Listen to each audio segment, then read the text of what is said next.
श्रीकृष्ण परब्रह्मणे नमः।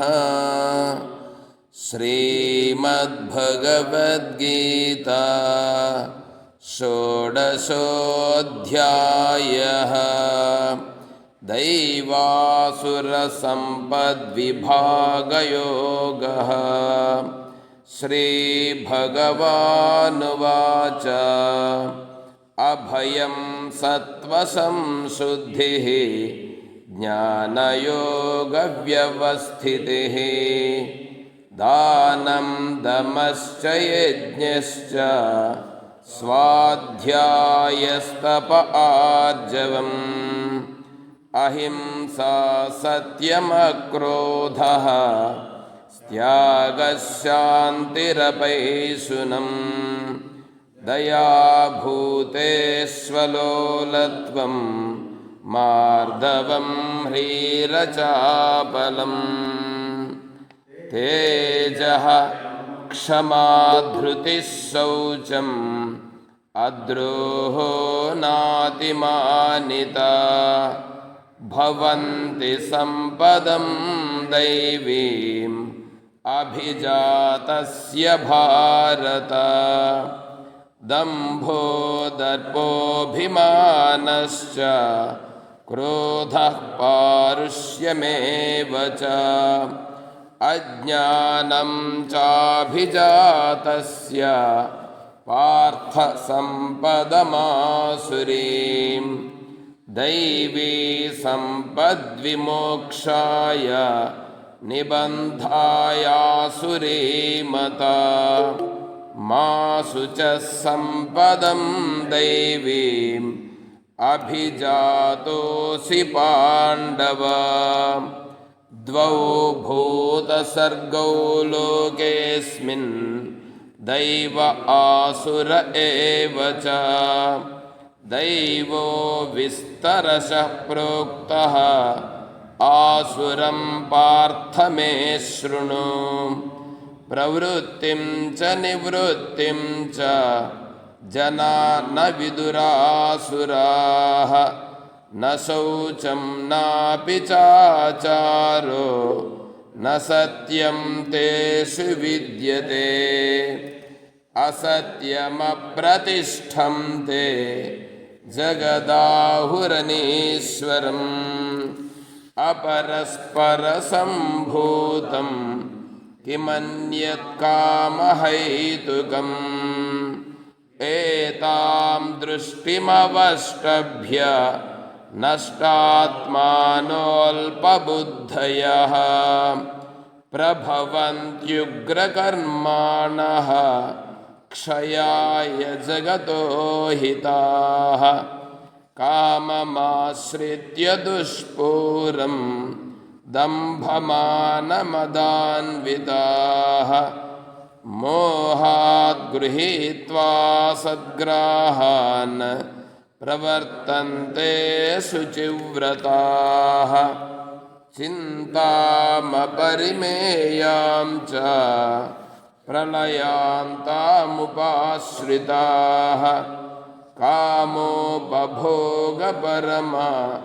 एतावदिति निश्चिताः आशापाशशतैर्बद्धाः कामक्रोधपरायणाः ईहन्ते कामभोगार्थम्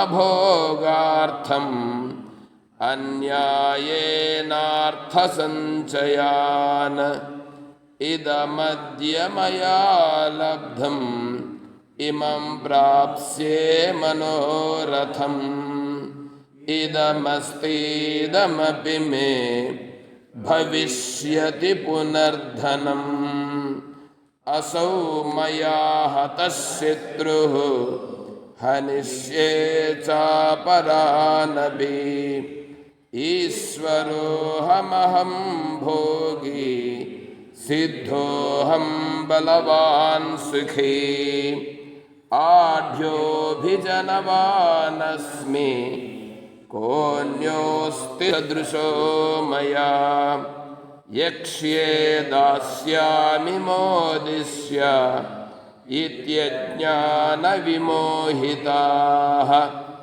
अनेकचित्तविभ्रान्ता मोहजालसमावृताः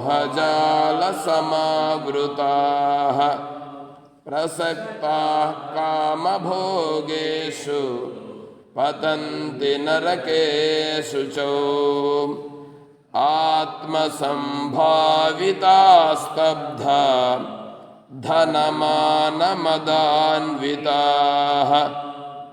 यजन्ते नाम यज्ञैस्ते दम्भेनाविधिपूर्वकम् अहङ्कारं बलं दर्पं कामं क्रोधं च संश्रिताः मामात्मपरदेहेषु प्रद्विषन्तोऽभ्यसूयकाः तानहं द्विषतः क्रूरान् संसारेषु नराधमान् क्षिपाम्यजस्रमशुभान् आसुरीष्वेव योनिषु आसुरीं योनिमापन्ना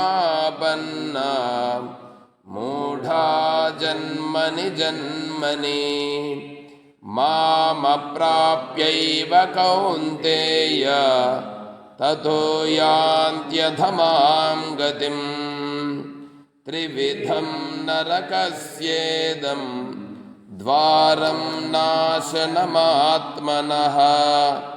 कामः क्रोधस्तथा लोभः तस्मादेतत्त्रयं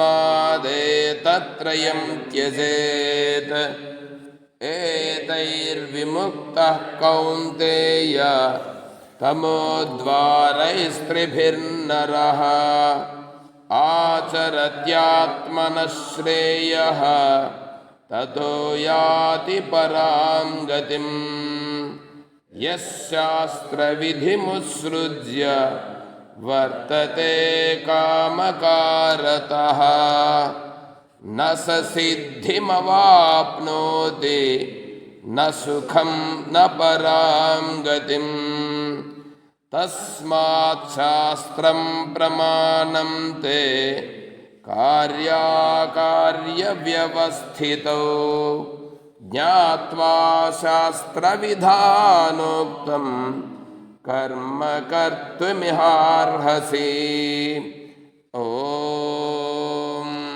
तत्सत् इति श्रीमद्भगवद्गीतासु उपनिषत्सु ब्रह्मविद्यायां योगशास्त्रे श्रीकृष्णार्जुनसंवादे दैवासुरसम्पद्विभागयोगो नाम षोडशोऽध्यायः। अथ सप्तदशोऽध्यायः श्रद्धात्रयविभागयोगः। अर्जुन उवाच ये शास्त्रविधिमुत्सृज्य यजन्ते श्रद्धयान्विताः तेषां निष्ठा तु का कृष्ण सत्त्वमाहो रजस्तमः। ॐ तत्सत्।